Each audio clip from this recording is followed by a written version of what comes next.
Council of January 19th, 2016. Just a reminder that permission's been requested to videotape the meeting. The camera's out in the corner there, so anyone that doesn't wish to be filmed, just make sure that you see the sight lines. With that, I just ask for a motion to approve the agenda, please. Councilor Marriott, thank you. Councilor Sanjanko, all in favor, it's carried.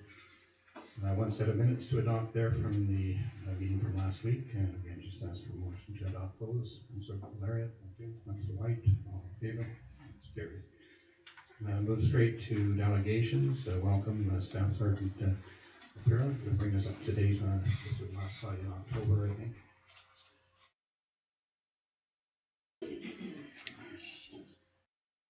Testing. Hello. Good evening, Gibsons Town Council, and good evening, everyone else. Today, I am going to present the fourth quarter statistics for town of Gibsons. But before I talk about this, I want to take you back. I'll take you back about 6 months ago when I was delivering same statistics for the spring. And back in the spring, we had a increase of 20% to our call volume. And I said that was attributed to the weather. Well, that was my theory anyways, that because it was warm out, people were more active, and we had higher police call volume. Well, now I think I can report the opposite, because in October, November, December, my theory is that the weather wasn't the best, and people weren't out. As a result, we had a reduction of 20% for our call volume, which is excellent. I look at these stats, and everything is down, pretty much. Our total calls for service are down 20%, property crimes down 5%, other criminal code down 47%. Property crimes down 47%, other criminal code down 34%. Our drug charges are down 22%. Our provincial and federal statutes were pretty much the same. Bylaw infractions down 71%, and traffic investigations were down 48%. So the big thing is the property crimes and the bylaw infractions, which really are weather dependent. If the weather's not nice, people are not out, they're not vandalizing things. And our biggest bylaw call is pretty much loud parties. So if it's raining out, people are not going to have bonfires or anything like that. And with that, we had a definite significant drop over the last 3 months. Other statistics what I can report about is our new ALPR vehicle. ALPR stands for Automatic License Plate Reader vehicle, and we borrowed this. We got a loan from the Lower Mainland District. And how it works is it's a police car, just like our regular police cars, but there are 2 cameras up in the corner. And the cameras are actually registering license plates as the vehicles drive by. So within less than 3 seconds, we're able to see if that vehicle's unregistered, uninsured, if there's an unlicensed driver driving it. So we've utilized it so far, and it's back in Vancouver, but we're going to bring it back in a couple weeks. And since it was deployed, it scanned 8,550 license plates. So I don't know how many vehicles there are on Sunshine Coast, but it was very effective. And it's a nice tool, and we like using it. And other than that, I can't think of any huge changes for the police. Do you have any questions? Well, it's certainly good to see the statistics going the way they are. I think my question probably is really just around your staffing complements, whether how that's going.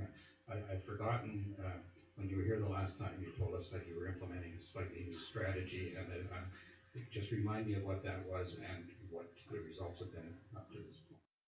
So for staffing, we're almost up to full strength. If you factor in some of our injuries and parental leave, etc., we actually are full strength, but I just take that out of our org chart. So we're almost there.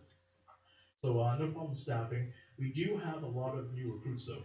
So that's a challenge we have, is that almost every watch has somebody we have to train, but that's just the nature of the beast. Our police officers these days are very young, and it's actually a challenge to actually get lateral transfers these days because of, well, I'm not really too sure, but it is always a challenge. I guess normally when we get lateral transfers, it's from people going from the North Bank, I say northern British Columbia for an isolated post coming down here, but sometimes they prefer the lights of the big city as opposed to the quiet lifestyle of Gibsons or the Sunshine Coast. We implemented EchoWatch, which is our peak hour policing model. So what that means is that we have more police resources when we have higher call volumes, and so far it's worked very well. No issues, and it's actually nice to have those resources when we need it. Any other questions or comments? Any issues?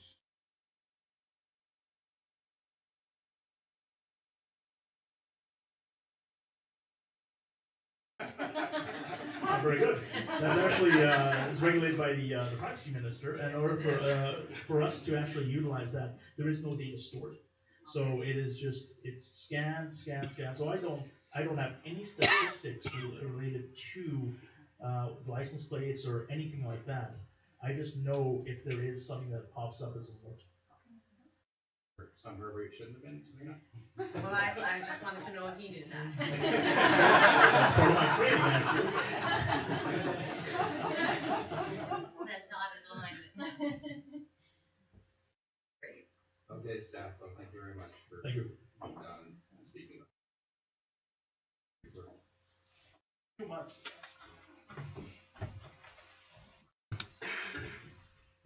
Okay, so we also are going to hear from representatives for the Success by 6, the Sunshine Coast Year Council. So welcome, thank you for joining us.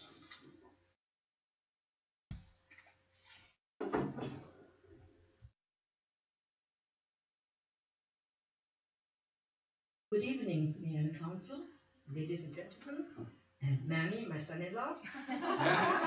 Thank you for inviting us. My name is Heidi Kurz-Carlos, and I'm the Sunshine Coast Success by 6 coordinator.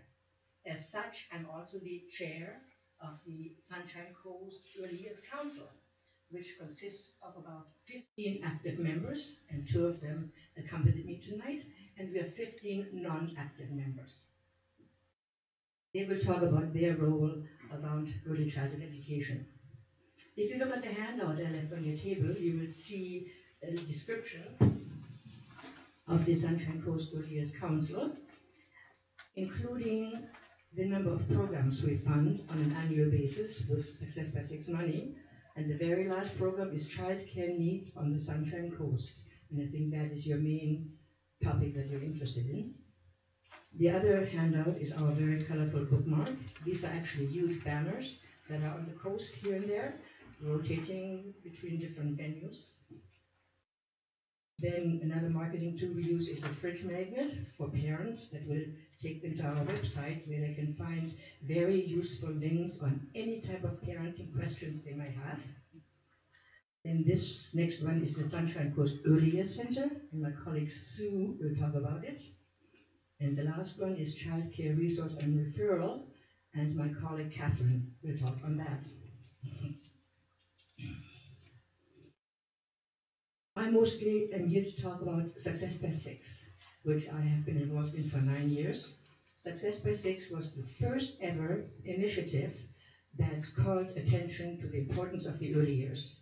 And that all grew out of the EDI results, which is a kindergarten assessment that started around 2003 to 2004, where kindergarten students are assessed 6 months into the kindergarten on a scale that the teacher fills out. And that's how we found out that many of our preschoolers were actually not ready for school. Province-wide, it's 32%. In some schools, it's 40, 50% and more. So Success by 6 started making funding available to have prevention and intervention programs to fix the gaps that were identified. And the Early Years Council on the Sunshine Coast supervises the funding we get and decides where the funding should go. I also included a little key messages for Success by Six, but I think we should rather watch a little video clip which explains what Success by Six is all about.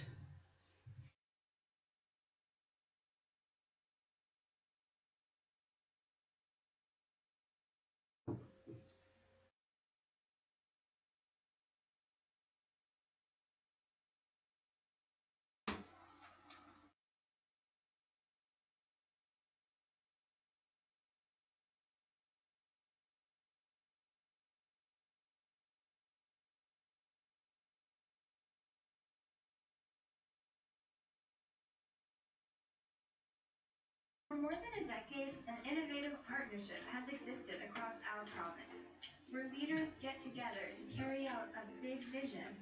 That vision is ensuring that all children in BC succeed for life. When we support kids from birth to age 6, they develop the skills they need to succeed in school and throughout their lives. Because research shows that healthy starts lead to bright futures. Success by Six helps children thrive by providing support and resources for busy families, making sure little kids have lots of different opportunities to grow and learn, strengthening the connection between children and their caregivers, building community so families feel supported, teaching kids that their culture and heritage matter. And if you live somewhere far away, they can even come to you. Each year, Success by Six funds over 350 programs and services, planned with the help of local partners in 550 communities that impact close to 30,000 kids across BC. How is this possible? In part, because of BC credit unions. Did you know that every year BC credit unions contribute 1/4 per member to Success by Six? Right now, there are over 1,750,000 members, which means $450,000 every year, totaling $3 million contributed so far and counting. Credit unions also give their time, resources, and business expertise. Because when we do things together, like work, give back, and dream, kids across our province have what they need to grow up strong, healthy, and happy. So we wanted to say thank you, because thanks to you, all sorts of kids and families across BC have what they need to succeed for life.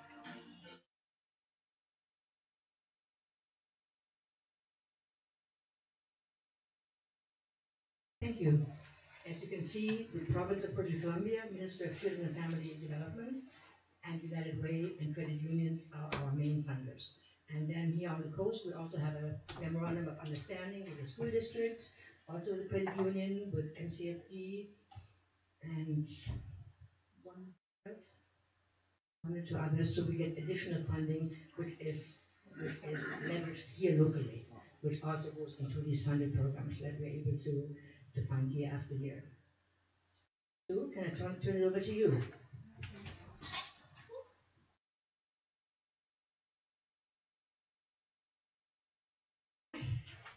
So my name is Sue Lamb, and I have been working with the Early Years project for the last couple of years. The work that's been done with our Early Years Council, as Heidi said, there's a group of organizations on the coast who meet regularly and talk about what's needed for the early years. Out of that council, a grant proposal was made for early years centers, and we were one of 12 sites in BC that were chosen to begin this project. The project is looking at trying to create hubs that make it easier for families to navigate all of the services that are offered for early years. So, as Heidi talked about, the partners that we're looking at are Ministry of Children and Family Development, Health, and Education all have services for early years. And sometimes for families it's difficult to know who to go to and where the services are. So the idea of the Center Project is to pull those programs together either into a physical site or into virtual sites.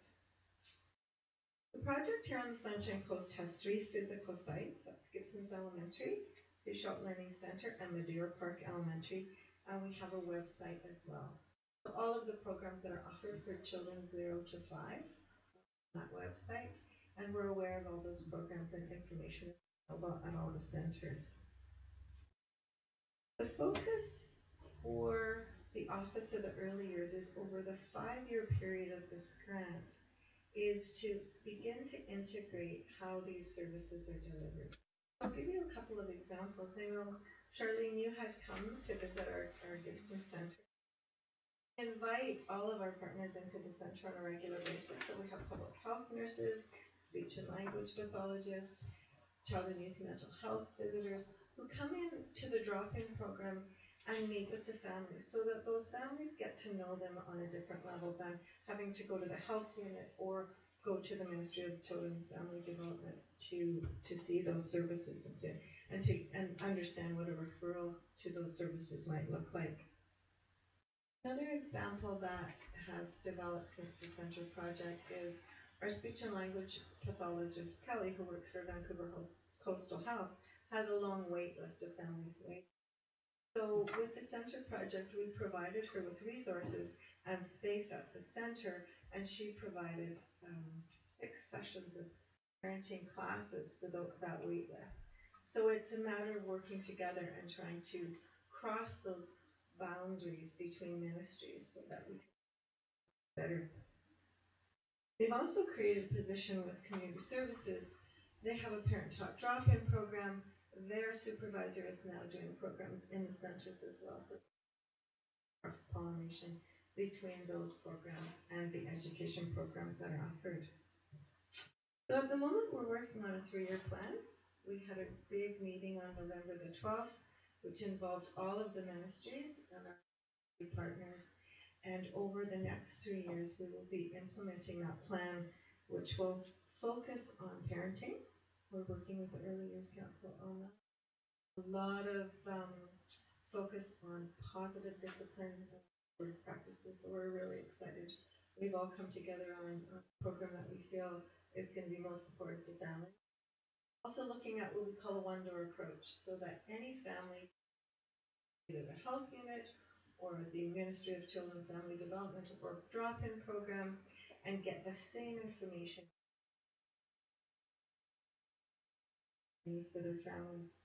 The third one is to try and do some training together, because again, we're all working in different ministries, and often we're dealing with the same families and we don't know. So training together and having more opportunity to wrap around families together is the focus of this project, and it's pretty exciting to be part of something new. Any questions? Yeah, I've got one question. It really is what Heidi kind of pointed to on this first page here, which is childcare needs on the Sunshine Coast. Do you have some statistics or information about whether we have adequate? And I don't know if I'm really talking about preschool or even maybe after school. I don't know, but I guess child care facilities. Is the demand much greater than the spaces, or are we at a point where we're sort of meeting the demand? That's what I'm trying to sort of, and I'm not sure if this is part of what this is about. And I think that I'm going to pass that question to Catherine, because she is the expert on child care. She manages the child care resources. The centers have created spaces. Gibsons Elementary has infant care and toddler care. So spaces were developed as part of that center, and also at Seychelles. But I'll let Catherine sort of explain more about that.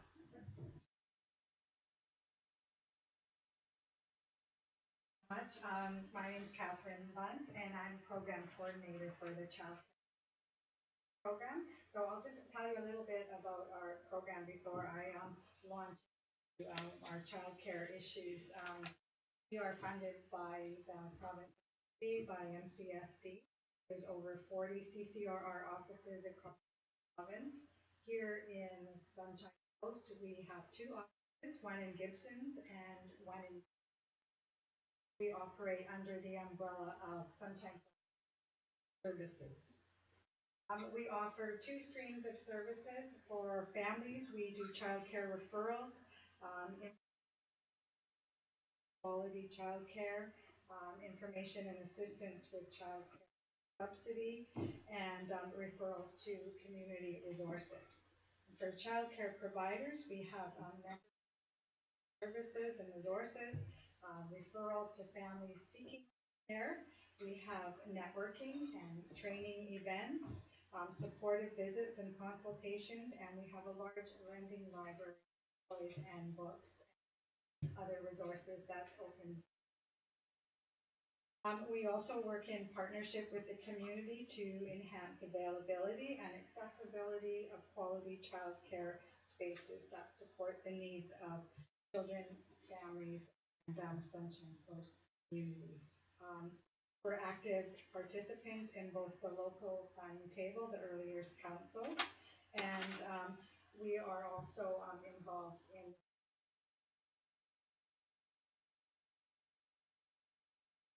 as part of our role in the local planning table, we have a subcommittee called the Child Care Action Team. That is to address accessibility issues to childcare. Surveys that were conducted in 2012 and 15 found that there is a need for more childcare on the coast, particularly for children. The largest need. Also a demand for flexible hours, part-time hours.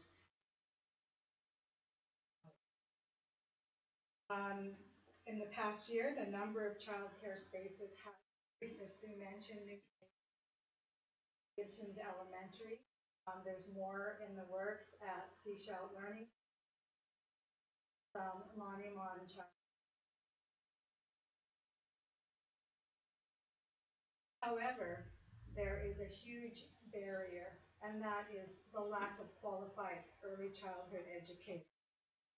Several centers are currently not running at because they're unable to recruit staff. There's several barriers to working in the ECE field. One is low wages, the high cost of college education, and the lack here on the coast. So I'm involved with the Child Care Action Team, and we're currently working on a project to support a cohort of students to participate in an ECE training program in partnership with Bylaw University. We're still in the research stage right now, but our goal is to recruit a cohort of local child care staff who need training and offer financial assistance to child care centers to cover wages while staff work on assignments and participate in practicum placement. We're looking for bursary money to cover the cost of tuition.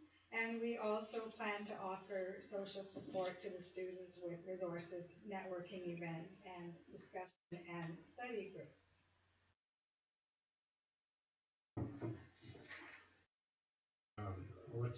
What's the program requirement to be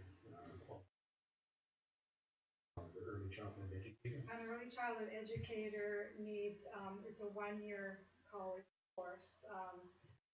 Capilano offers it. There's a few other places along. Capilano offer it here at the campus in Seashell. They do not. They do not. So they tried to get a program running, but we're not able to get enough. And I think one of the problems was that it was a daytime program, and many people.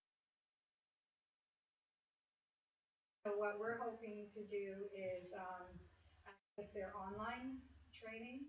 They don't have the full ECE course online yet, but hopefully they will in the future. They have it partially online, and we're in talks with them.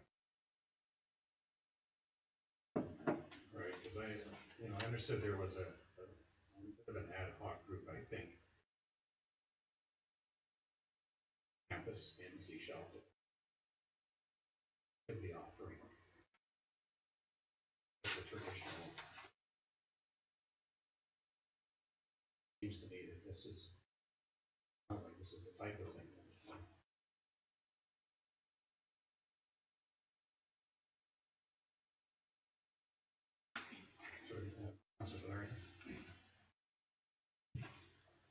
a different kind of tangent, but and I'm not sure who would best answer this. It's a bit historical, but first of all, I just want to say, as a parent of 2-year-olds, I've been highly impressed by the resources that are available beyond anything I could have expected, especially in a small community. Well, anywhere, small and large. So I'm sure that's due to all your efforts, as well as the strength of the research. It says how important it is, 0 to 6, as well as funding. So I just wanted to, the history of the funding partnership that was constructed here, where council's sort of grappling with other programs that we think probably should be funded provincially. I'm just wondering if we can learn some lessons from where this was built. So there's the province coming in with 3.4 million. I guess there could have been temptation to leave it at that and do the best possible with that. I'm just wondering how United Way was brought in and the credit unions were brought in, how that was built. I don't know if there's how much history is available, but just curious to see whether we can learn anything from it. If I can answer that, there is the ECDPP, the Early Childhood Development Provincial Partnership, and that is made up of those very same people at the Central Union 1 Credit Union, United Way, and Ministry of Children and Family Development, and Aboriginal Leadership. And that is the body that oversees Success by 6 and the funding. And it used to be 5 million a year, and it went down to 3.1 million over the last 10 years. So we always have to leverage funds from elsewhere, which we are very successfully doing here. Well, so the province set the baseline of 5 million and then slowly reduced it, and that forced the partnership to look elsewhere. Is that right? Yeah, actually, everybody's hours, for example, were reduced, and we just didn't have as much money for funding projects. But it's really seed money. Success by 6 is seed money, and we are supposed to leverage the equal amount elsewhere. Any other questions? Okay, thank you very much for sharing that information with us. Thanks for coming down to visit us. You can't be offended if you leave. Any inquiries at this point? Okay, so let's go to 8.1.1, which asks for a motion to receive the committee of the whole meetings from the last week. Councilor White, thank you. Councilor Laria, all in favor? That's carried. 8.1.2, Municipal Natural Capital Initiative Memorandum of Understanding. Essentially, this is a memorandum of understanding between the town of Gibsons, David Suzuki Foundation, and Sustainable Prosperity and Brooks and Associates. There's no financial commitment on the part of the town. It's just some continuing studies and work being done with respect to managing the municipality's natural assets, its eco assets, to provide services that might otherwise have to be provided through other municipal infrastructure. So there's some research being done by these organizations, and we're just partnering with them. Ask for a motion. Councillor Laria moves that. Second, Councillor White. All in favor? That's carried. 8.1.3. I think that's pretty straightforward. I think we're going to have a session set for February 9th, 7 p.m. just to have a look at, invite the members of the community to talk to us as well about strategic planning. Councillor Valeri and Councillor Sendenko are going to be leading us. All right? Yeah. You move that, thank you. Councillor White, thank you. All in favor? That's carried. 9.1, Ian. Since you came out tonight just for this, I'm going to let you say something.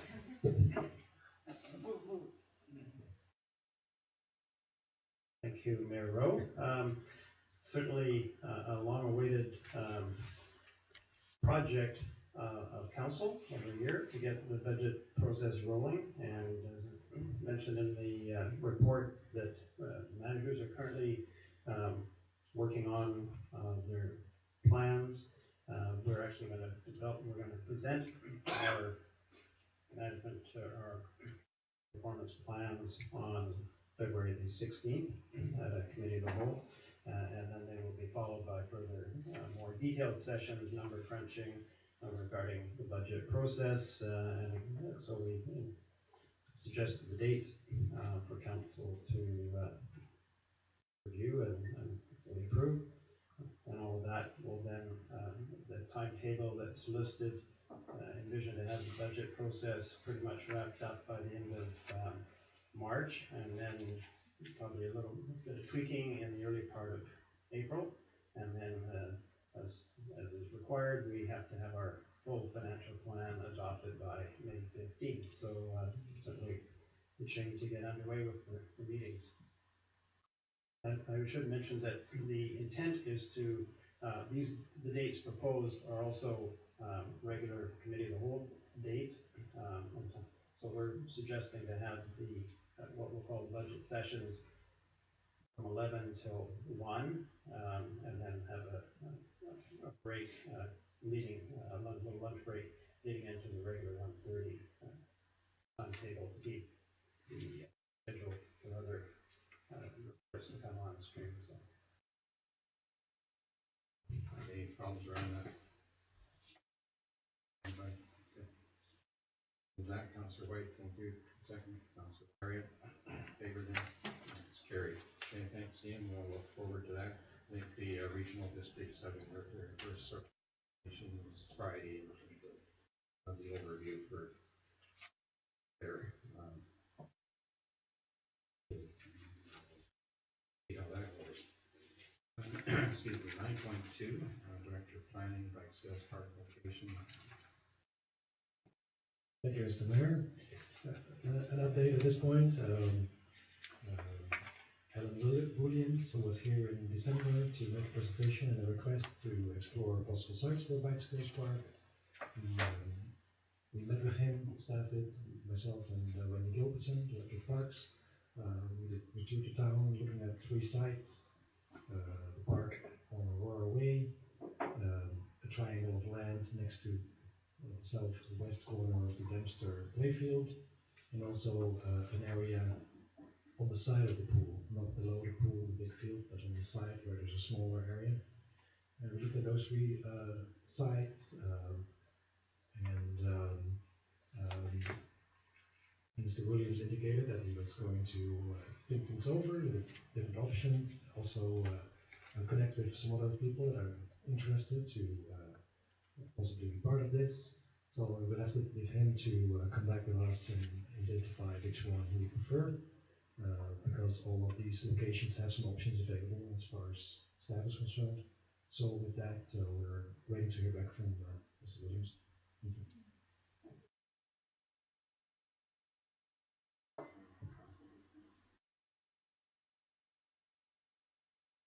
All right. Thank you for looking into that, and we'll just wait until the gentleman's come back to you and what flows from that then. So there was 11.1, which is the correspondence from the State for Emergency Preparedness and the discussion paper around framework for emergency management. So I'm just going to ask for motion to receive that first of all.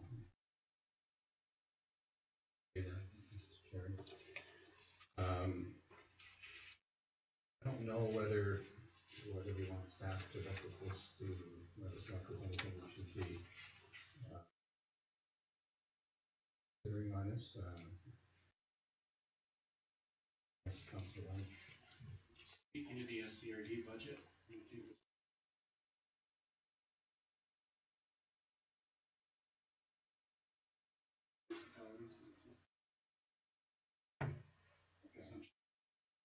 this is a regional district promotion.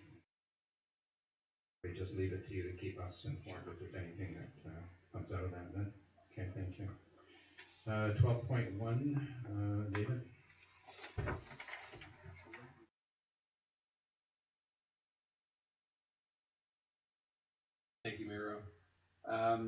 I think the report is probably self-explanatory. I just wanted to draw your attention to a couple of items. One, we had the, actually probably only one item.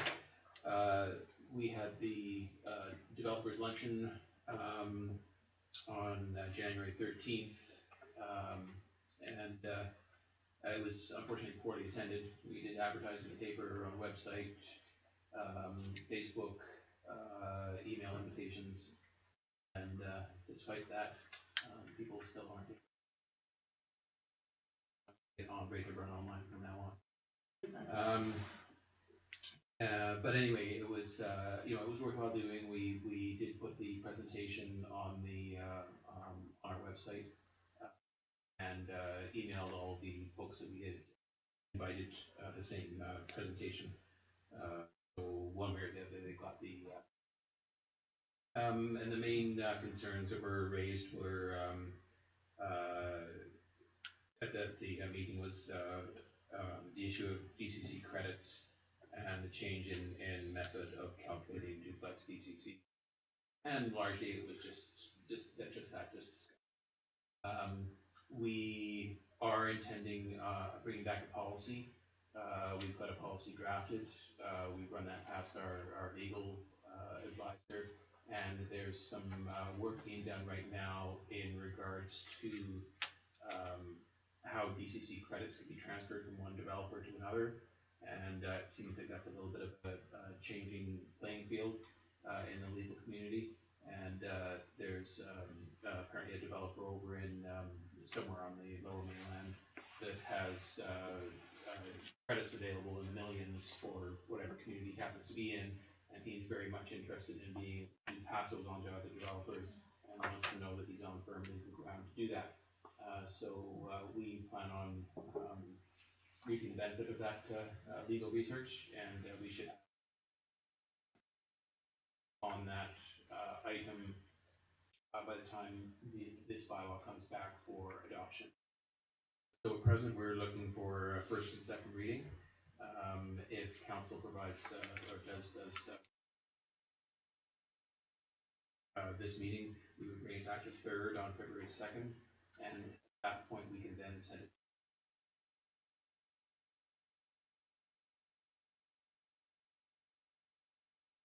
And I mentioned in the report as well that the numbers are slightly different on that table that you see report, and that was just largely due to some tweaks that we were doing, largely I think to do with the updated DCC balance. And we have another bylaw coming forward to include that table in the bylaw. We keep all our rates.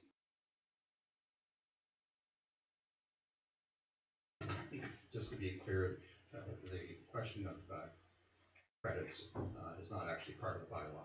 Correct. Okay, so nothing to do with what we're doing here tonight. Specifically, it's would be a policy that would be either adopted or not, depending on. That's correct. Essentially, this bylaw, all it is really setting rates, and the rest is set by already set by legislation. Do things that.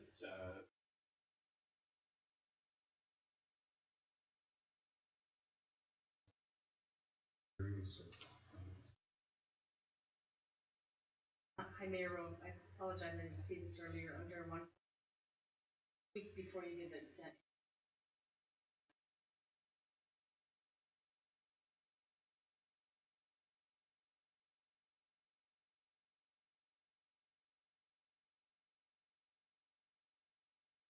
Sorry, you're looking at 12.1 here?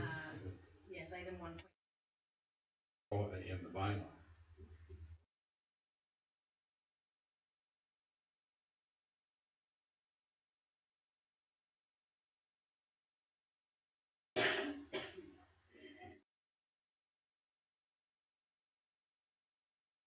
Okay, so what page are you referring to?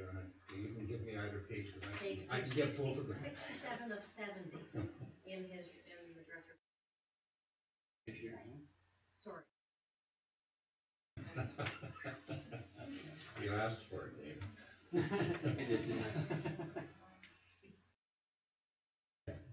So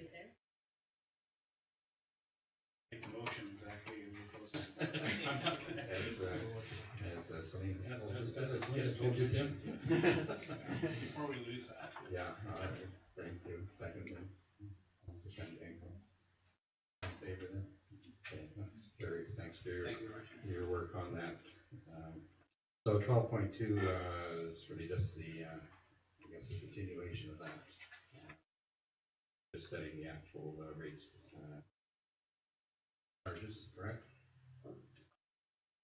Yes, actually, that's Selena's stick handling that one. 12.2? Oh, that's the one you were referring to? Yes. No, sorry, I was referring to the Yes. subsequent bylaw. Yeah, okay, so 12.2 is the rate, fees, and charges bylaw, which is to add the new charges in there. Yeah, and they would run in parallel. Sorry, I can hand it to you and then I take over.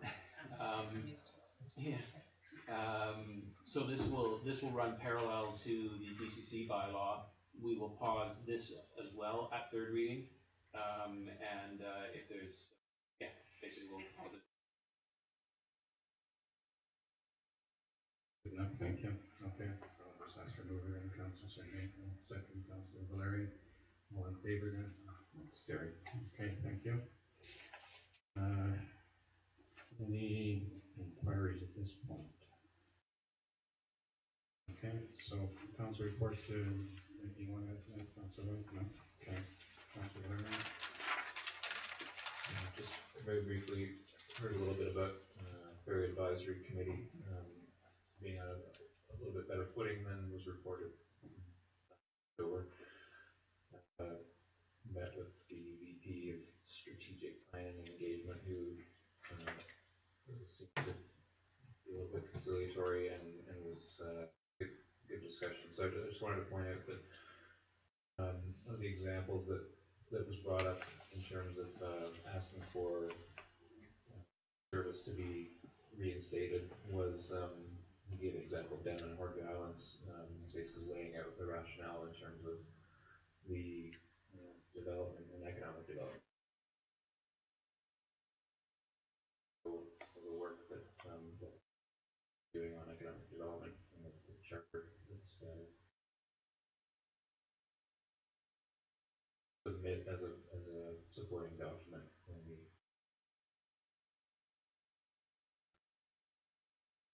it's looking promising. I know there's been years of frustration varies, but it seemed like there's a real effort to acknowledge.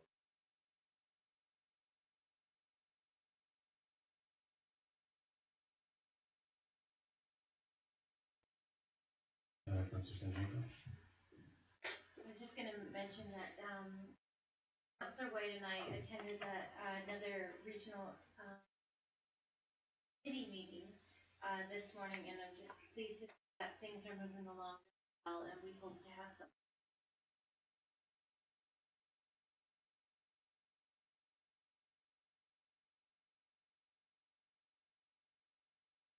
Okay, thank you. I'll just mention I've taken on the liaison with the Gibsons Landing Heritage Society and the theater, and their main issue at the moment appears to be around the roof for the building. So they're having some assessments done, and it'll probably be a topic that will come up during budget that we'll have to sort of have a look at, because they certainly don't have any real reserves of funds to deal with that sort of thing. So we'll look at just really just sort of alerting everyone to the fact that we might have to have that situation. Okay, so I just need a motion to close. We've got one item to deal with this evening there. So under 90, sub 170, Councilor White, Councilor Sanjanko, all in favor? It's carried. Take about a 5-minute recess.